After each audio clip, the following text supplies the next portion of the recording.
welcome to another episode of Voices of IWA, which is a podcast that focuses on amplifying the voices of women throughout the African diaspora who practice and live by our African traditions. My name is Iya Omisegun, and I am your host. I'm also the founder of IWA Lifestyle, which is a lifestyle brand that celebrates the character, culture, and connection of women throughout the African diaspora. On this entire season of Voices of IWA, this is actually our 19th episode. We have been discussing the role of women in our African traditions, specifically looking at through the lens of the Yoruba people of West Africa. So we are on our 19th episode. We are just a couple of, like a week and a half away from the inaugural Real Women Inspire Summit. We have been working and diligently preparing for this moment. So as we come to the end of season one, and as we begin, we're going to be launching some new things at the summit. There'll be a lot of different ways for us to connect. We really wanted to bring in the voices of some other people who may not be in the Atlanta area, right? But who are also doing amazing work, because this work that we're doing is centered on women that are throughout the United States and throughout the diaspora. So I have some amazing sisters with me today who are doing actually really amazing things and amazing work. I will let them introduce themselves. And you all don't be shy, please. Don't be humble at all. Let the people know who you are. You all can start by just introducing yourself, who you are, where you're from, what you do. And we also like to ask how you got started practicing African traditions. So anyone feel free to start.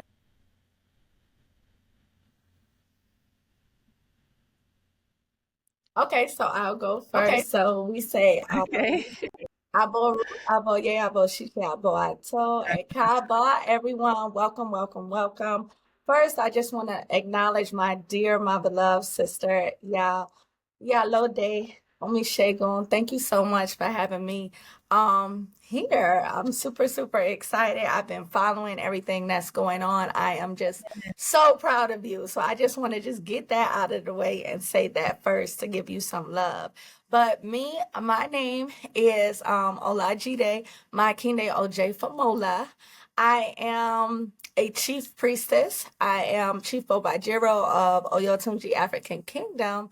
I am also the CEO and founder of Hair Goddess Boutique, Niger Glam Shop, and Yoruba Spiritual Mastery app. So I'm super excited to be here. I'm originally from Beaufort, South Carolina. So I am Omo Oyotunji. I am born and raised from Oyotunji. And currently I am living in Oshogbo, Nigeria, and in Oyotunji, and I have a base in South Florida as well. I founded my company in South Florida. I lived there after college. I graduated from Florida International University. I have a bachelor's in international business administration. And I love it. I've had my company since 2010. And I got started in the beauty industry with another company. And I remember one of my mentors, she asked me, like, okay, where do you see yourself in 5 years? What do you want to do? And I was like, I want to have my own store. I want to have my own business. And within 2 years, it only took 2 years, I opened my own store in 2012. I was able to go to India, go to China, source in hair, go to Europe, Paris in the hair market, selling hair to the local salons in France. So I'm super excited to be here. And I actually now currently am sourcing Asha.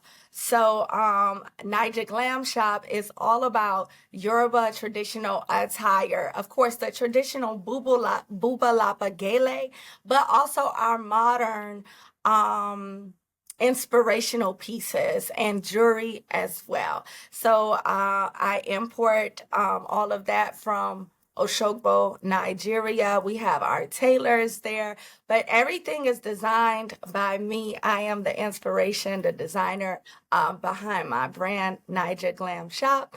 And lastly, I'm a chief priestess. So I have all of my godchildren, my students, and I love that the most. Really just guiding. I always tell my students this Yoruba spirituality culture is more than Dafa reading and Amba. It's more than that. It's way more than that. It's all about life transformation. So really just being their spiritual guide and guiding them through their challenges, helping them with their confidence, and really just knowing that they can manifest anything and everything. So that's what that looks like in the spiritual realm. So thank you so much. I All hope I right, answered everything. bravo. You absolutely did. Yes, you did. Hello, everyone. It's so lovely to be in conversation with you, Olajide. It's so lovely to meet you and to learn so much more about your work. And also, I'll just say, Iya Omisegun, thank you for having me. I too have been following from the very first episode. I absolutely loved learning about your journey with Ifa and your conversation with Summer. And I just have to tell you, I stayed up so late one evening listening to the episode that you did on the EME. And so I just want to acknowledge that you are doing work that's just such a blessing to so many of us, emotionally, spiritually, and also financially, right? Because I think that this conversation brings that discourse in as well. I'm Dr. Hadiya Sewer. I'm from St. John, United States Virgin Islander. And I'm a Virgin Islander on like one branch of the family, but my dad is also Ethiopian, and so I'm a East African, Afro-Caribbean, Afro-Arab, Afro-Indigenous Virgin Islander. And I have to say that I was actually trained formally as an academic. And so, in one aspect of myself, I'm a philosopher and a political theorist, a decolonial theorist, constantly thinking through questions of what it means to be free, what it means to be sovereign, and what it means to be human. However, growing up on a small island, I also found that I grew up in Black entrepreneurship. And so my parents have a real estate company, a transportation company that they really built over the course of my life. And a lot of my background in business is really in, sitting at their feet. And if you grew up in a small family business, you've done everything from being the executive assistant to the janitor. To the humans relations specialist. And we aren't necessarily even the first generation in our family to be involved in business. And so I have, great grandparents in the maritime industry, boat captains, small inn owners, basket weavers. I think that so much of our history as St. Jonians is very much tethered to our relationship to the land, our relationship to the environment, our relationship to economy, and all of the ways in which we build businesses to survive, to thrive, and to carve out freedom despite, colonialism, slavery, and their aftermaths. I also am the CEO and founder of the Ouroboros House, which is a consultancy that offers spiritual advisory services, custom ceremonies, business advisory services, and tailored design solutions. And so, really, we focus on helping businesses and helping leaders to curate exquisite lifestyles and exquisite brands.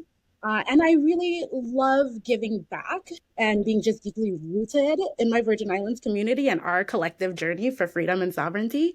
And so I co-founded St. Janco, the St. John Heritage Collective, alongside my cousin Kurt Marsh Jr. And we're a land rights and cultural heritage preservation nonprofit that just really believes that if we want to be free as a community, we really need to steward land in responsible ways and in ways that really allow us to continue and to evolve our culture. And so I'm just really excited to be here and to be in conversation with you both. I can already tell this is going to be juicy. Yes. Yes, yes, that I'm smiling because I would look forward to all the episodes, but when I thought about Market Woman and who should be a part of this conversation, the title of this episode is Who is the Market Woman? And the truth is that we all are market women, right?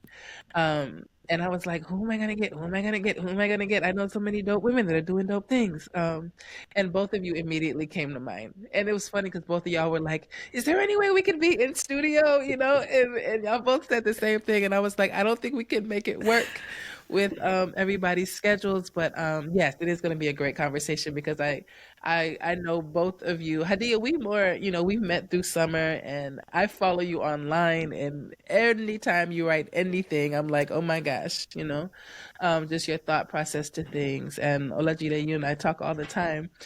So I know that this is going to be a really great conversation, and very insightful because in working with women and seeing how a lot of us sometimes we have a vision, right? We might have an assignment or a dream, and we think we know, but we don't know how to really align ourselves with it. Sometimes we let fear get in the way. So there's so many different things that I thought that you both would be really, really wonderful contributors to this conversation. So I'm excited about it. So welcome, Ekaba. Welcome to Voices of IWA. So let's just jump right in there. Thank you all for giving the introduction about yourself. I want to focus a little bit on there's a Odu. It's Oyeku Ogbe, which talks about the marketplace, right? The belief in Yoruba tradition that Earth is but a marketplace. I'll read an excerpt from the Odu. It says, "A tree not fears no rain. Cast Ifa for Olodumare Agotu, the king that created a well-balanced earth that cannot be broken up. When planning to establish a market on water, behold, if you get to the earth, do not forget heaven. Earth is but a marketplace. Heaven is our home. You will account for all of your deeds." I remember the first time I read this, and I was like, if I talks in such parables, it could be a lot. But I grew to like it. I grew to love it, as a matter of fact. So, what do you all take from this Odu, and what do you all think about like the world, Earth in specific, being a marketplace? Yeah, I'll just jump in and Yeah. say this Odu actually really helped me to reconcile like my relationship between spirituality and community organizing Mm, and a desire for wealth and material stability. mm, In part because this whole idea that the world is a marketplace and heaven is home, the afterlife is home, really just others the relationship between spirituality and materiality. And I think that there's often this way, and sometimes in Western traditions and some versions of like puritanical Christianity, that we get this sense that there's like a righteousness in lack of resources and a mm. righteousness in a particular form of suffering.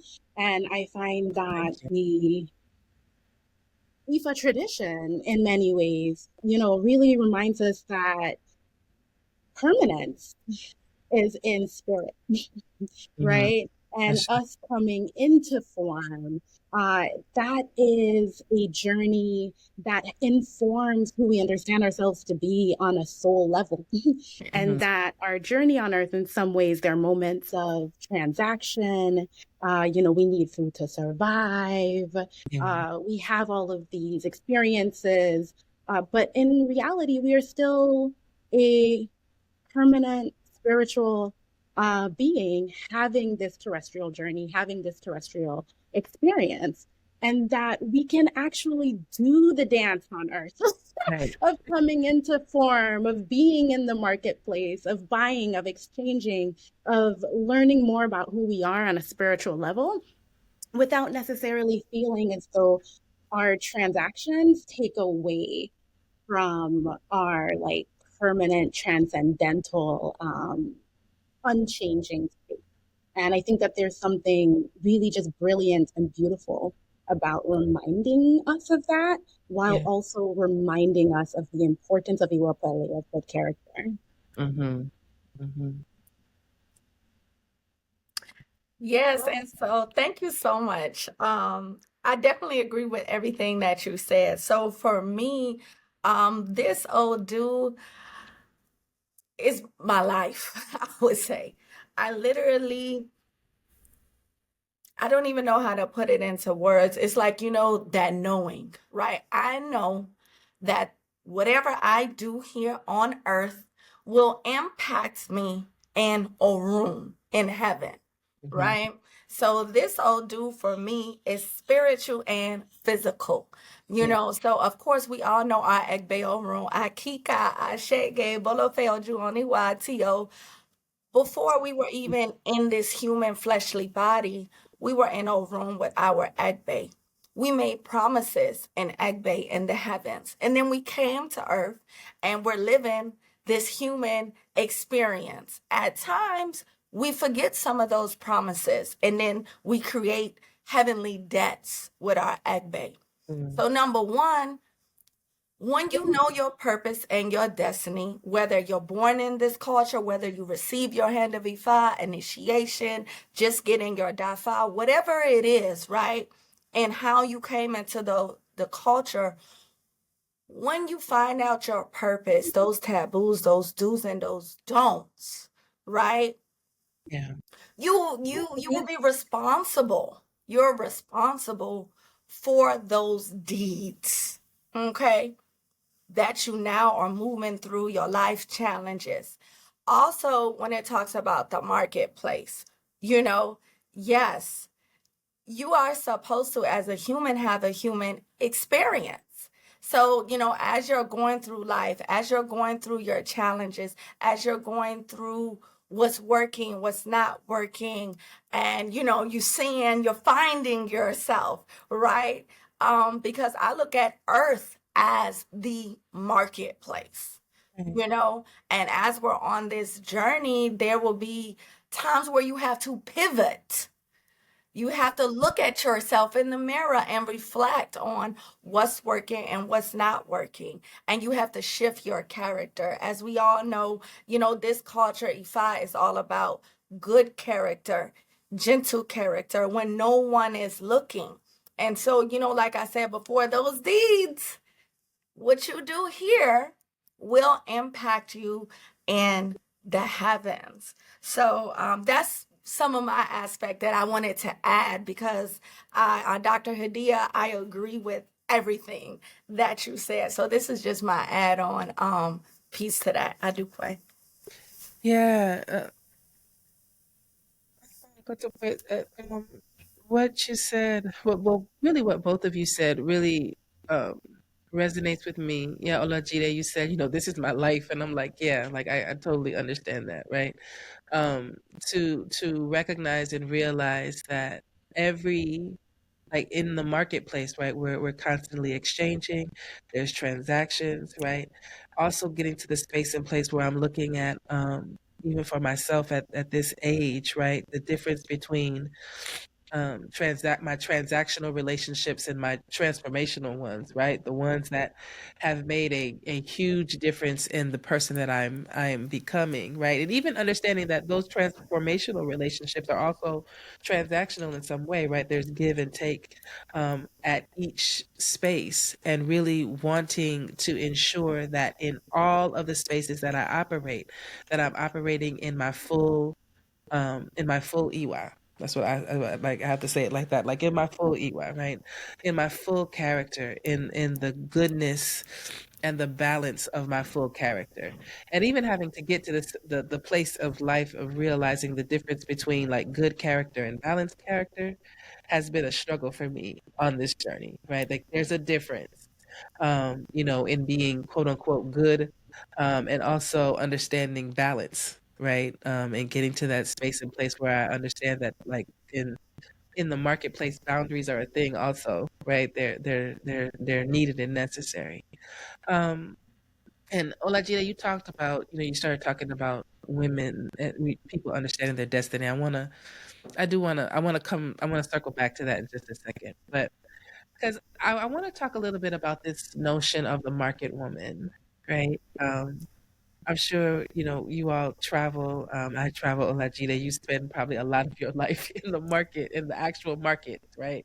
And the market woman herself, she could be looked at a certain way, right?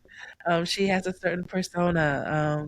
So what does it mean to be a true market woman, right? Literally and figuratively. Because for all of us, right, we're figuratively, right, we understand this is a marketplace and we are that means that we are market women. But some of us actually want to be in business for ourselves, right? And as a market woman, as a woman in the marketplace, like what does that look like and what has that been like for you all in specific? Okay, so Oh, I'll go. So for me, I started very, very young. So, in Oyo Tunji, we have Egbe Moremi, the Women's Society. And I crossed over into that Women's Society at 13 years old. And some of the qualifications is, you have to have a market, you have to know how to cook, you have to know how to sew, right? You have to know we had to build a table that your market can stand, can sit on, right?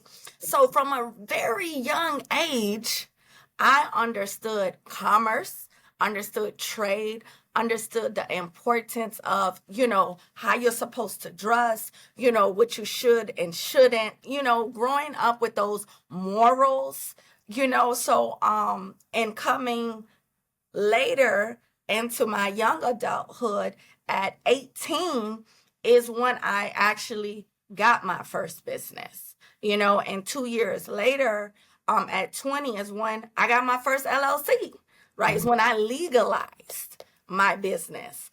And what did that take? A lot of resilience, a lot of determination, a lot of knowing, not believing, but knowing that I'm capable. Also, a lot of research, asking questions, being personable, being able to communicate and build relationships because I'm in the beauty industry, building relationships with women, yeah. which at time that can be challenging for some. Um, Blessingly, it was like I had ease. It was like ease, a pathway of ease for myself personally. I was able to connect with lawyers, with doctors, with basketball wives, with celebrities, because later I began to be a celebrity hairstylist, right? So I was able to climb that ladder. Why? Because I was personable, I was authentic, I was loving, I was caring, I was thoughtful, and I was able to build those relationships where those same clients today, 15 years later, are still clients of mine. They are still referring me. Why? Because they believe in me. They say like people don't buy products, they buy you. You Absolutely. are a walking advertisement. Like for me right now, I have the jewelry of my collection on. I have the Asha of my company, my brand, Niger Glam Shop, right? So that's my little one too. That's my little one too on that. Yeah, I have to say, I love your one too. And I really appreciate your attention to relationships specifically, because often when we think of market women, I do think specifically of just the level of love and care that often goes in to being a part of our community's ecosystem, building the economy. And I find that when we look at the Odu Ifa, and specifically when we think about Ogbe Ogunda, we know that we're on a mission, right? We come to Earth to fulfill our destiny, Yeah. and then to return home. And so there's a agency in being a market woman, of knowing that you have something to do in the market. You are doing business that's going to positively impact the well-being of your family, that's going to positively impact the well-being of members of your community, and then also by extension positively impact your wider society and the world. And there's actually a film that always comes to mind when I think of the market woman. There's a Haitian filmmaker, Etan Tupin, who had a documentary called Madame Sarah that specifically looked at the market women in Haiti. Okay. And a lot of the work that they did day in and day out, but also just some of the ways in which sexism, patriarchy, often make it a little bit difficult for our wider communities to deeply appreciate and to honor the ways in which market women are cornerstone in the well-being of our community and our society. Yeah. And I also have to say that mothering to me is also deeply and intimately connected to how we understand market women and how we understand women in business. And of course, I'm not saying every entrepreneur has to be a mother, but I am saying that there was something about being pregnant and giving birth to my children Yeah. that really shifted the way that I thought about business and the way that I thought about economy, because I started to realize, okay, I'm a portal for souls to come to earth, and that I am responsible for their well-being. I am responsible for their survivability, and that many of the women before me in my family who were entrepreneurs, my mother, my great grandmothers, they too, in some ways, were driven in part not only by their own individual ambition, but for their desire to care deeply and to nourish, right, the people that they steward and care for on earth. And then when we look at our wider communities, we realize, okay, we're not just caring for, mothering, loving, the people that we give birth to, but in many ways, the services that we provide, right, are caring for, honoring, and helping members of our wider community to grow. And so I find that market women are powerful individuals and people and communities like in our society, and also I think just a really beautiful example, right, of the work that we are all coming to earth to do. That's it. You know, there's so many things, but one of the things that stands out um, in my mind, well, Hadiya, you were talking about um, the connection between mothering and market woman, and for me personally, I didn't. It was actually my mother, right, prior to her passing away, that put the battery in my back. That was like, you don't need to work for anybody ever. She was like, you need to work for yourself. And for years, I just detested it. And it wasn't until she passed away that I was just like, oh, she was absolutely right. Bump this. I'm never working for anybody again. And I mean, I remember sitting down and typing my letter of resignation and sending it, and I've never worked for another person. And I mean, and I know that that was Eileen Pennick in my, in my back saying like, not, I know something different for you. I also wanted to say that, like, for me, one of the narratives that I want to shift, because yeah, Olajide, you mentioned sometimes it being difficult, right, with women in the marketplace, and my one of my charges, one of my own assignments, even with Iwa and just in life, right, is this narrative that we don't have to be competitive, right?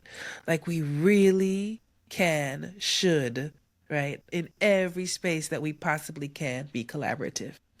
And it is really up to us to continue to change that, shape that, work on that in that space of collaboration. Like when I go to even when I as a little girl in the market in St. Croix, right? Market Square, looking at going to the market in different countries and really seeing the collaborative nature of things, right? Because everybody may be selling the same exact thing, right? It's possible, right? Maybe some people have things that are a little different and some don't, but there's still an element of family. There's still an element of collaboration. There's still an element of togetherness, right? I've seen people say, "Well, I don't have this, but I know that my sister down here does. Let me take you over to her booth, to her market, and you can get it there." Like there, we have to find a way. We have to. It's a necessity at this point for us to find a way to be more collaborative, and to find those spaces of collaboration with each other so that we can actually excel, right, and get to that space where we are economically, getting to our next level. I think the competition has actually kept us at the base of where we are at times. I I feel would like so. to add to that. So Yeah, yeah, go ahead. definitely collaboration is key. Okay. I love collaborating.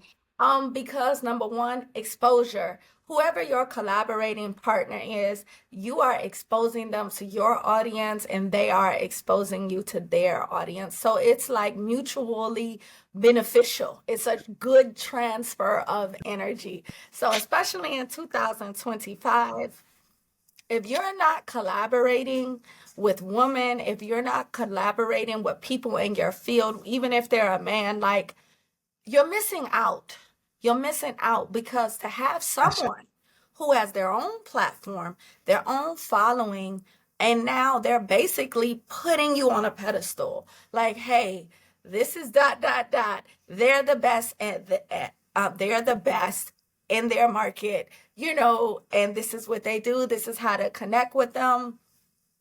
And collaboration usually doesn't cost you anything. You know, when you have to do your Gotcha. advertisement, whether you're getting Facebook ads or even on blogs and even on podcasts, it costs. It costs. But when you Yeah. create a collaboration agreement, it could be for maybe one event, right? It may be for maybe a live or something like that, or it could be long term. For me in the beauty industry, I collaborate with stylists and salons. So Uh-huh. I am the CEO of Hair Goddess Boutique, which where we sell hair extensions, luxury hair extensions. And I'm able to have other stylists sell my brand and they're able to get a commission. I also am able to place my products in salons. I have like a glass display, and those are consignment locations. I have no overhead, right? Uh-huh. However, everyone is benefiting because I'm able to send them clients. So they're doing the hairstyling, installing the extensions, and they're getting, their money, and I'm getting my cut from the products. So that for me, I've been using collaboration in my business for years. And that honestly is why I am still relevant today in the beauty industry. I had to build a team, and for me, independent contractors, I don't have employees. I have independent contractors, 1099 contractors. Yeah. Yeah, and I'll add that there's a proverb I love. I learned it from a Fela Kuti song, "Wata no get enemy," and it's Uh-huh. a phrase that I repeat regularly. It's something that I tell a lot of my clients when they come to me for like business advisory services. Like, water has no enemy. We all need water to survive. We need water to quench our thirst. We need water to be able to cook our food. We are mostly comprised of water. We live on a planet that is mostly water. And so you cannot make something that is essential to your existence an enemy. And if we see this as like a metaphor, we realize we need other people to survive as well, right? That other people are also water in a way. And so to make an enemy of people that are essential to your well being, it's not wise, right? In short. And one of the things that we also know about water is that water in some instances can be dangerous. You need it to bathe, right? But it can drown you in a particular context. Yeah. And so I like to honor some of the fear that people have around collaboration, in part because you recognize that if you have encountered people who are out of integrity, people who have dealt with you unethically, then it's healthy to have a particular fear, right? And so, in the same way that we have to have certain safety precautions when we're on the water, in water, you also need those boundaries and those safety precautions so that you ensure that your collaborations are rooted in a level of integrity and care that honors all of the collaborators, right? Everyone involved. But when we recognize that, okay, this person doesn't necessarily have to be an enemy, but we are really building community because we need each other to survive, then we're able to come to our collaborations Yeah. from a space of trust, but also from a trust that's not rooted in blind faith, right? But rather a trust that's thoughtful, that's careful, that benefits everyone who is involved. And I often like to tell the story and the illustration and example sometimes I'll give to clients when they're working through collaborations and what they could look like is there's a metaphysical shop in Yacht Haven in St. Thomas. And of course, I also give readings. I do tarot, I do mediumship, and workshops on spirituality. And there was a time, years ago when I was always in this shop. I hung out there so much. It's actually called Sage Sanctuary. I hung out there so much. People started asking, "Hey, Hadiya, do you give readings here?" And there were moments where I was like, "Oh, they're probably going to be so tired of seeing me because I always in a people in place, right?" And I recognize that the owners of that establishment could have, in some way viewed me as competition and, developed an attitude of constriction and scarcity, and said, maybe you shouldn't spend so much time here because that's confusing to our clientele. But in reality, instead, what they did is say, hey, actually, if you ever want to do in-person readings, you can do in-person readings here. If you want to do a workshop on gree bags or money magic or ancestral veneration or working with the forces of nature, you can do that here. And we can all just, think through what this looks like. And I always love that illustration because sometimes when we talk about collaboration in business, we talk about developing ecosystems that are complementary, Yeah. and we often shy away from being in proximity to people who do exactly what we do. And I actually find that there's a lot of brilliance Yeah. in being in community with people who do what you do. We like to say in one of the collectives that I'm a part of that iron sharpens iron. Yeah. And that's absolutely true. If you're an interior designer, you should develop relationships also with other interior designers. If you're a consultant, go get you a gaggle of consultants to be friends with. If you are a medium or a spiritual practitioner, be in community with other people in your industry. That collaboration, when it's complementary, is good, but it's also, there's a strength and a confidence and a power that comes in knowing who you are and what you do, and knowing that your energetic signature is unique to you, and that you can actually grow from being in proximity to not only like-minded individuals, right? But people who the outside world might deem as your competition, because Yeah. that water has no enemy, right? And that you are all just droplets of water that are a part of the same river, the same source, the same ecosystem. Yes. Dropping the gems. Dropping the gems. I love that. Um, okay, let's talk a little bit about this idea of destiny, right? This idea, so let's circle back to that. I in working with women a lot of times, on the mat, even in business, right? In doing business workshops, sometimes we have a hard time identifying our gifts right? And even if we are clear about what our gifts are, what we came to the marketplace with, we may not be so clear on how to turn those gifts into something that, will then now put food on the table consistently, right? And will not have me living from, pillar to post. So there can be this nervousness around business, and really putting our whole self into it. So how would you suggest people become more aligned with their destiny and like their divine assignment, and utilizing their gifts to actually make money, for themselves? Yes, I'll so be like, eeny, meeny, for miny, mo. Okay. okay. Yeah, so for me personally, um, what did I do personally? So what I did is whatever I was interested in. For me, I always had a passion about hair and the beauty industry. I loved getting my hair done. I love, style, fashion, all of that. So that's from a little girl. I started doing hair at 12 years old. I was doing sew-ins. Okay, I was doing my hair, styling my hair, and everything like that. So, number one, I would say passion, your skill set, and your passion. And of course, over time you're going to develop, right, and get trained and certified, if you don't have to go to college, right, because it depends on what type of skill set it is. You may not need to go to college, but you still may need a certification, and Mhm. trainings. So that's the first thing I definitely would say. And then also, because of course I'm born and raised in this culture, divination. Yeah.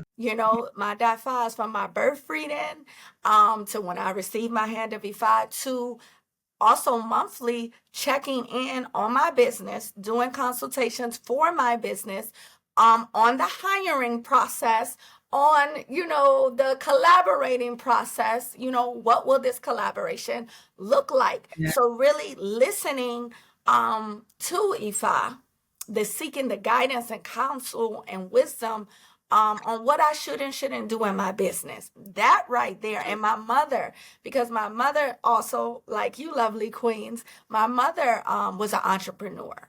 And so I saw her go from business to business to business and utilizing EFI. So that was passed down to Mm. me. My orishas were in my business, right there. So if I needed to ask a question or needed to do anything, certain orishas had to be placed in my business. My Oya, the queen of the marketplace, my Obatala, and of course I had, an Eshu there. So yes, so really just also utilizing this culture to help me stay aligned with my purpose, both spiritually and our worldly realm, being in the marketplace. So that's what I personally use to my benefit. And with all of my spiritual students, that's what I suggest them to do. Many of them, they don't know what they want to do. So I'm like, okay, what do you like? What are you passionate about? Let's start there. Then I also give them questions. So I actually have a questionnaire where, we have one for the males and we have one for the females. And it's a visualization of their ultimate life. So you also have to visualize. If you don't know, you have to visualize and you have to think beyond your reality right now. That's really, really key. You have to dream. You have to think about what will my life be like?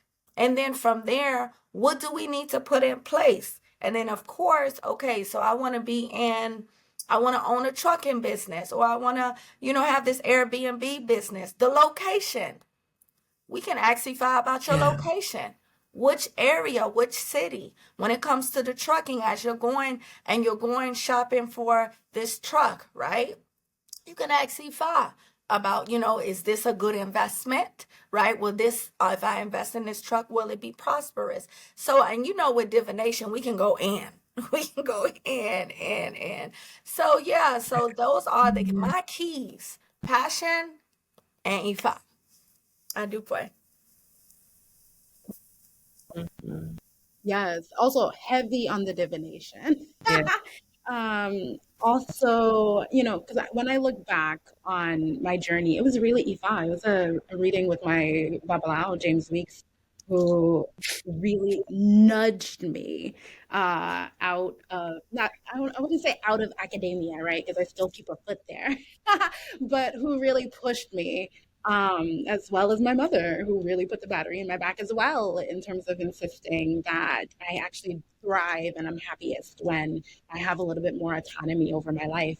And in the Ouroboros house, whenever we go through ideation or the ideation stage of trying to determine, okay, well, which business is the right business for you, which I always find to be such an incredibly juicy question because, as you know, Olajide, that it really forces us to go into imagination, into the realm of possibility, to really see beyond what is immediately present, to imagine, right, what is desiring to come into existence. And so I often use the Congo cosmogram, or the Yoa, as a symbol for this journey that we go on in the creation process. And for those of you who do not know what the Yoa looks like, it's a cross in a circle that really symbolizes the soul's journey. But I would argue it also symbolizes the journey of anything that is coming into the, right? You have the process of being born, you have life, and then you meet the end in the West, and then you find your spirit undergoing that journey through the spiritual realm before being born again or experiencing a rebirth. And I think that this is important because when we're trying to decide what business we're creating, we're really looking at the spiritual and the material. We're also looking at the conscious and the unconscious. And we are also looking at the balance between the individual and the wider community, the wider society, the wider economy, essentially the individual and the collective. And so, on one hand, I really want to know what spirit has to say Yeah. about what it is that you should be doing. What is your highest self? What does your Ori have to say? What are your Orishas, your ancestors, your Egungun, your guides, even the nature spirits, the land spirits of the environment, the elementals that you are working in? Because I find that sometimes, the businesses that we create also have an impact on the environment and the ecosystem. And so those spirits, the spirits of the trees, the water, the rivers, the property where the business may be located, they also tend to have desires and influences on the business development process or the possibility of what could or should come in to existence. And then I want to know, okay, so as an individual, what are your strengths? What are you passionate about? What areas of expertise do you have? What does your network currently look like? What resources are available to you? And I like to ask these questions because I also love to remind clients that your ideal business is not impossible for you to start. Like, I just want to say that. And so sometimes I find that we create a vision and then we say we can't do it because we don't have the capital or we don't have the resources or we don't have the connections. And I'm just like, there's a minimal viable product that you could create and that you can launch from where you are right now. And so, where are you positioned to really contribute? And then the other side of this is, okay, so after we look at the individual, what is the collective saying? What does the collective need? What products, what services do the people in your community really desire? And what is it that they really want? And I often, when someone says, oh, I have no idea what to start, I think one of two things is happening. One, you still have some introspection to do. There are aspects of yourself that you need to reflect on and get to know better. But then that also means you're not talking to enough people. Because if you go outside and you chat with everybody that you come in contact with, people will tell you what they need, what they desire. They'll let you know what's really bothering them, what's hurting them, what's harming them. Yeah. And if you're really honest about what your community members are saying that they need and want, then it becomes a lot easier to create products or services that align with your expertise, your vision, your desires, your skill sets, but also that really meets the needs, the desires, and the wants of the people around you. And so you just really want to find that sweet spot between the individual and the collective. Yeah, that's really good. Both of you are giving really, really, really, really good advice. I mean, just living, again, this is the life we live, right? Making a decision to not work for others and to work for yourself. You really have to, it can be scary, right? It can be scary. And I feel like I tell my children all the time, like we have a one up, as I feel, right? In that we have divination, right? This is a spiritual experience for us. And so we can get divinations for our businesses, right? We can actually get a hand of Ifa for our business so that we can know the longevity of our business and what that looks like and what we should be doing for our business in specific. Like doing those things, investing in the spiritual investing in the spiritual health of your business is just as important. And that doesn't mean, I really want to say this, that doesn't mean that you won't have hardship. It doesn't mean that things won't, flip on its side. It doesn't mean you're not going to have to pivot, right? It doesn't mean that you get to just sit down and do nothing, because businesses still take work. You have to pour into them. So it doesn't mean that everything is going to run smoothly and that you won't hit potholes, right? That you won't have to pivot, that you might not have to rethink some things. There are going to be some difficult times. That's business at times, right? Like for some people, one of the industries that I work in is in nonprofit now, and people in the nonprofit industry are going through a rough time right now, right? And what I do know, beyond a shadow of a doubt, is that we have victory in the end. Like that's the thing that Ifat promises us. It doesn't promise us that everything is going to be all good all the time, right? And that we're going to be, everything's going to be great. But Ifat does promise us victory, right? If we have good character and if we keep moving forward. Like what you see now, Iwa, at this stage, right? This is like iteration 2 and 8 years of like consistent work, right? And stopping and starting and trying to rethink things, right? Building on momentum and, life happening. So, you have to be committed to the assignment and really see it through. So that kind of brings me to my last question, you all, around advice that we might have for people that are trying to start their business, or even women that are working in their business now and might find it a little challenging. Is there any advice that you all can give to those of us that are looking to start our business or that are working in business? Yeah, if I were to give advice, and one of the things I find myself saying repeatedly is sometimes the challenge is strategy, and sometimes the challenge is actually around mindset. And Yeah. so I would encourage everyone to always ask yourself, am I having a problem with divining and figuring out what the correct strategy is for moving forward? Or do I actually have a clear strategy, but I'm having a challenge around execution because I either have an infrastructure issue or I have an underlying mindset challenge that is impeding my ability to move forward. And I think the thing about business is I would also say that your business should be something that you love. I am not of the belief that we should build businesses that are out of alignment with our integrity, out of alignment with our values, or out of alignment with who we are and who we want to be and how we want to show up in the world. And so I would say, have a really clear vision, get a community of people who can support you in that vision, who will love you, who will trod that journey with you and not necessarily try to tear you down while you are on it. Always be learning.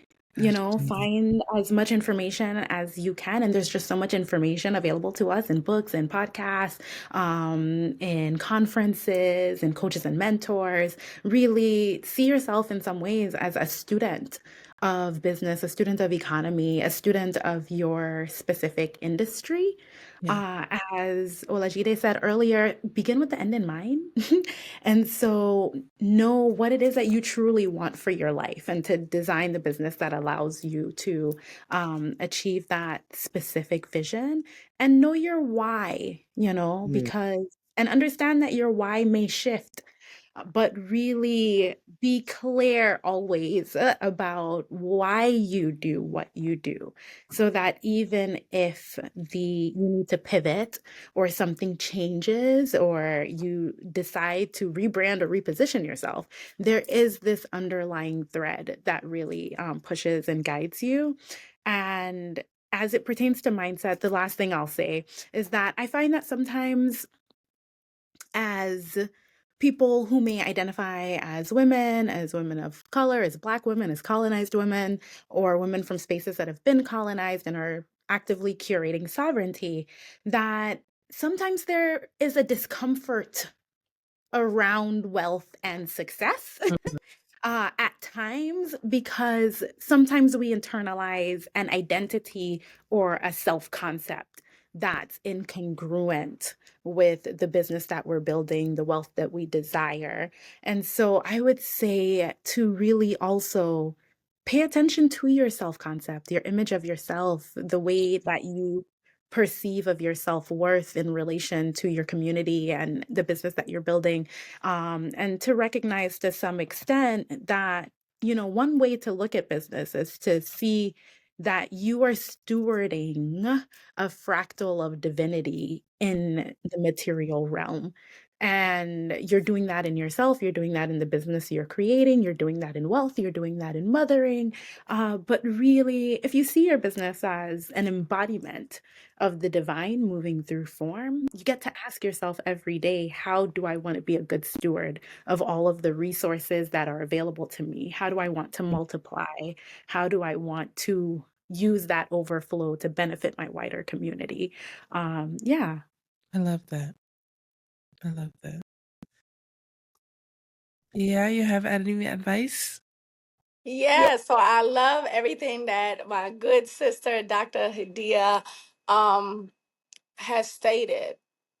And just to add on to that, what I would suggest, anyone who wants to start the entrepreneurial journey, understand first that it is a journey that Yeah. will have ups and downs, those valleys. Number one. So it's a process. Know that you may or may not get rich overnight, because at times, we got viral content and sometimes things just happen, right? But also spirituality, you have to have a foundation of spirituality, and it doesn't matter what is your religious belief. Whatever your belief is, spirituality is key, because there will be days and nights where you may not be making money, you may not be having clientele. You may not even have the capital to buy the product, right? So you may have to shift to doing a drop shipping service, or you may have to do, a service where they're able to put a deposit down, right? Depending on what's going on in your personal life. Life is always lifing. Things That's happen. right.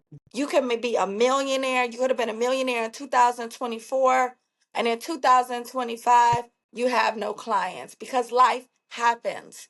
You know, we have people who get sick.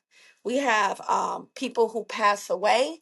We Yeah. have new relationships, ending relationships, that at time these circumstances may take us off our path, our entrepreneurial path. So just understand life is always life and things are always changing and moving. So that spiritual grounding is going to ground, that spiritual foundation is going to ground you.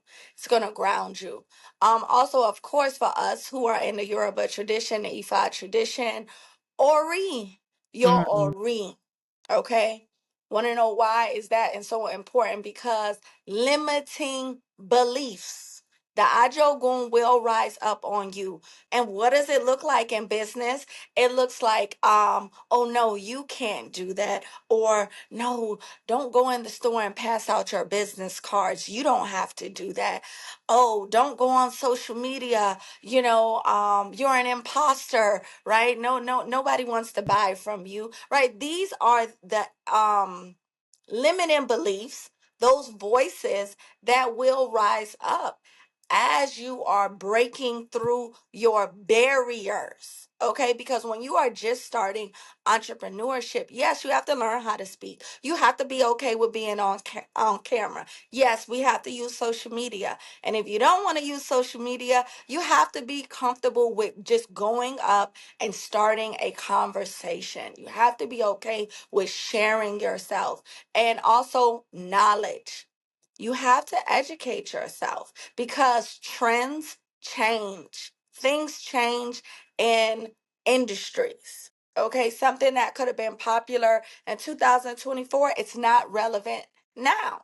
So if you were making money on whatever this product or service is, and then now you're not getting as many calls, or you're doing the advertisement that you was doing and it's not working, right? You comes to your ori and making sure that you're empowering yourself.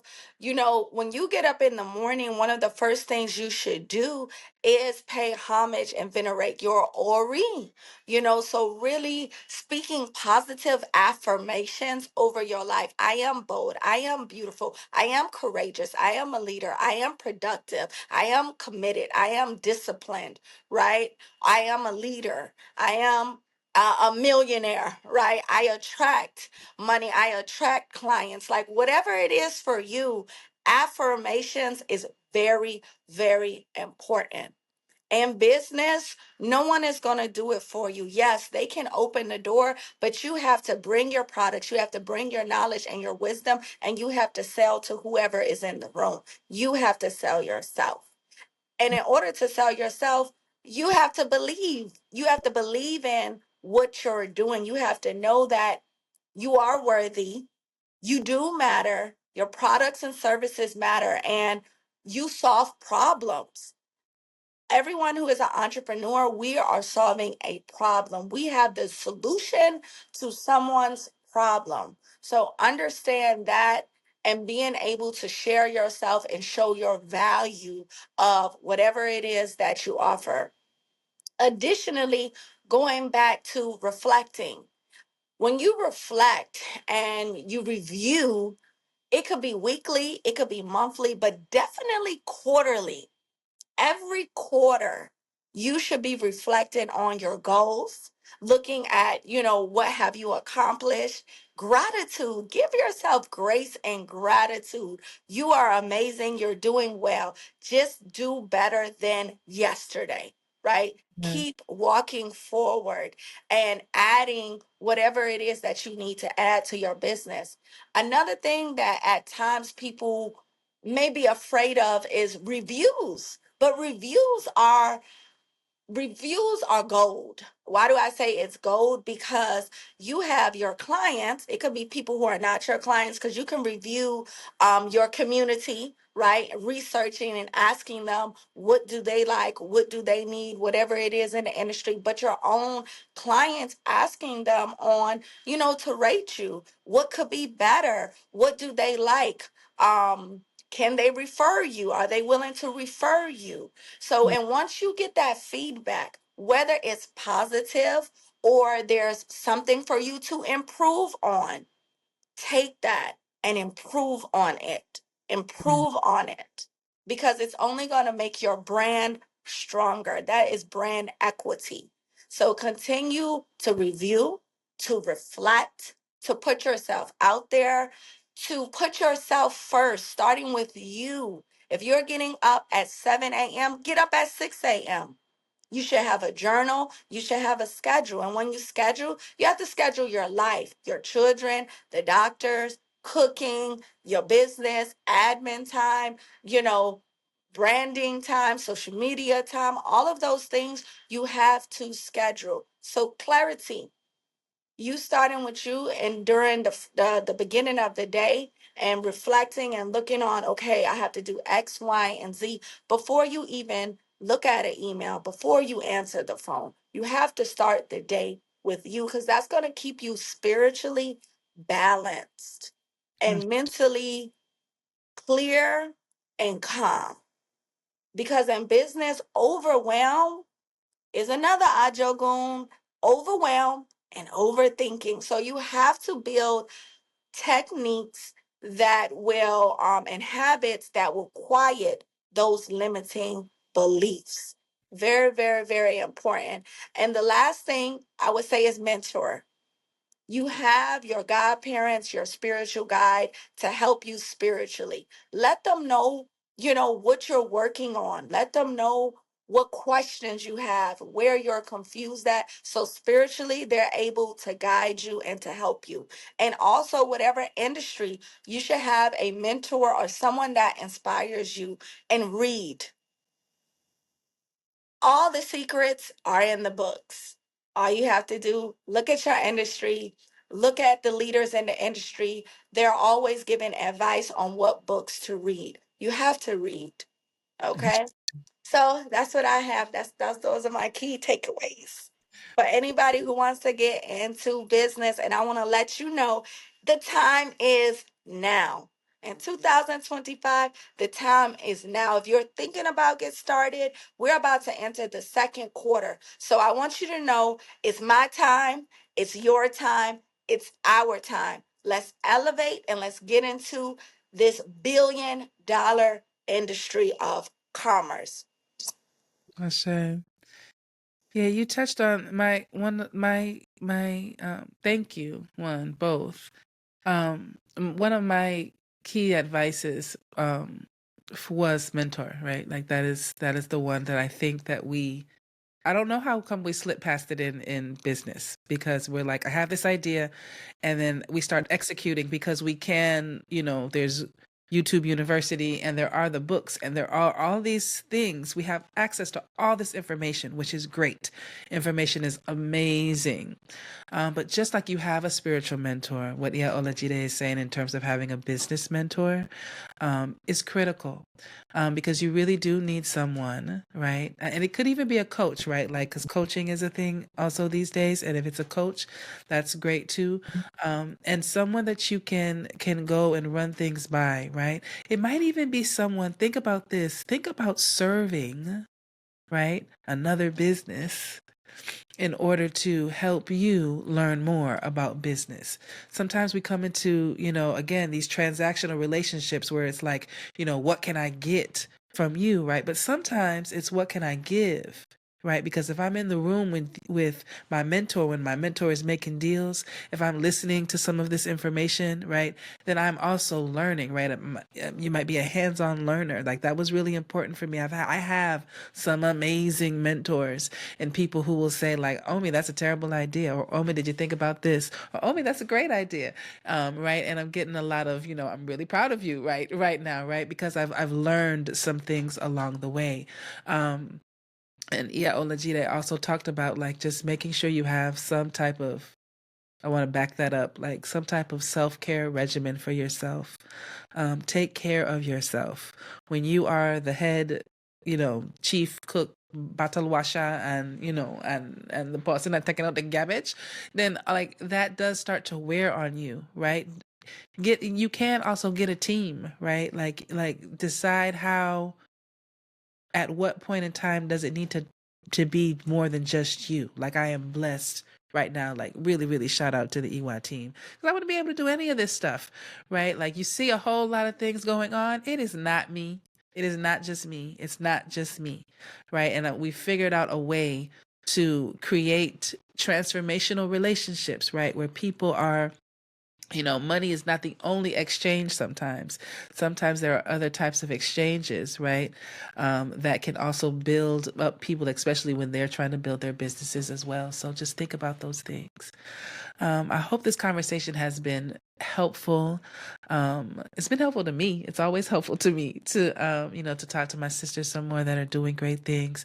But I also hope that it's been helpful to you if you are thinking about starting a business, if you are currently in business and figuring out how to expand, if you are still, thinking about what it is your talents are in the marketplace and you are looking for ways to identify them and align with them and bring them to full fruition.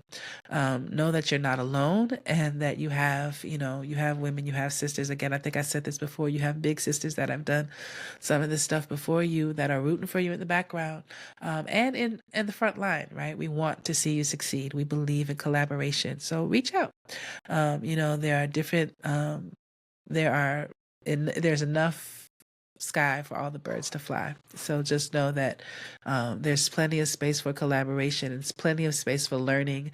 That's one of the things that EY will also be doing, right? We'll also be offering some classes and some courses coming soon. If you're not coming to the summit, then after the summit, then you'll be able to learn ways in which you might be able to learn from not just me, but also some of the sisters that you have seen on the podcast, right? That all have classes and workshops and things that they do. We're creating a collaborative space where we can be able to get together and expand together. So in ending, we usually pray. This is actually my favorite part of the series, where we actually are able to pray for the people, pray for the women that are watching, pray for them, those that are entrepreneurs, pray for those that are still looking to find their place in the marketplace. Anybody feel inspired to pray and lift a word up? Yeah, I'll also just say I'm super interfaith. I said, And so, I'll just start by saying, Earth Mother, who we call by many names, Ate Gaia, Pachamama, Sky Father, whom we also call by many names, Olodumare, Heavenly Father, to each of our indwelling divinities, to our Ori, to our Egungun, to our ancestors, to all of the elementals that surround us, that walk with us, as well as the energies of each of the cardinal directions, the south, the west, the north, the east. Fire, water, earth, air, spirit, ether. We give thanks for you. We honor you. We come before you humbly, knowing that you are a part of our sacred circle. We are immensely grateful for the ability to be on earth at this particular juncture in time. Guide our minds, our hearts, and our hands and our thoughts as we move through the marketplace. Help us to realize that each of our thoughts help to create and to construct our realities. So help us to think in alignment with our divinity. Help us to think in ways that open up possibilities, that bring us closer to fulfilling our destiny. Help us to walk away from the people, the places, and the institutions that do not serve us, so that we can make more room in our lives and in our lineages for love, for peace, for joy, for bliss, for blessings. Yeah. Help us to overcome every obstacle with a sense of grace and a realization that we are only always going closer and closer and closer to our destiny.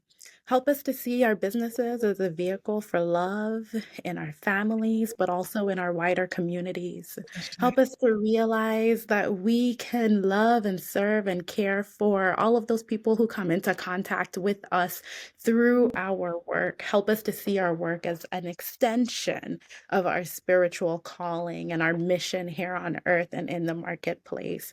And so may we be blessed so that we can be a blessing help us to release the limiting beliefs that are not in alignment with our greatest good. May every blessing that we have be multiplied. May it overflow so that it continues the healing of generations past, present, and future. We pray for all of our leaders, all of our community members, our grandmothers and grandfathers, and everybody, so that we can find greater levels of peace, of joy, of prosperity, of bliss in this lifetime and in any other lifetime. Ashe. Ashe. Ashe. Ashe. Thank you Ashe. both so much for your time and for your energy. Thank you for your work.